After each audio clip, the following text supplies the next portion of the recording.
قلت لك ان 90% من الناس اللي متغربه دي متغربين على الفاضي، هتقول لي ان انت كذاب. هقول لك بلاش تصدقني انا، تابع التعليقات. بلاش تصدقني انا، اسال اي حد متغرب دلوقتي ايه الوضع وايه الدنيا وايه الكلام. هيقول لك والله ماشيه معانا مصاريف. صدقوا ان احنا جوه المطبخ، انت من بره فانت مش شايف حاجه، شايف حد معاه تليفون ايفون، ولا شايف حد مثلا راكب عربيه جار، ولا الكلام ده. مفيش، الغربه ما بقتش زي الاول يا جماعه.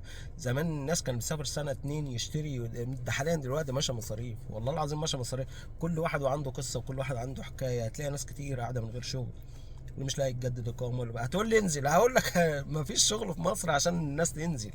هي حقيقي كده اللي عملها ماشيه مصاريف. وخلي بالك النهارده اللي بيسد على مصاريفه ومصاريف بيته، اقسم بالله ده بطل. يعني اللي بيشتغل النهارده بيصرف على عياله في مصر وبيصرف على نفسه كده، ده بطل. عشان تبقى عارف، ما حدش ما عادش دلوقتي يا جماعه. يا ربنا يهون على كل مغترب ويصلح حال كل مغترب ويرزقه ويرجعه لاولاده بالسلامه. دي اهم حاجه، اهم من اي فلوس واهم من اي قصه والله.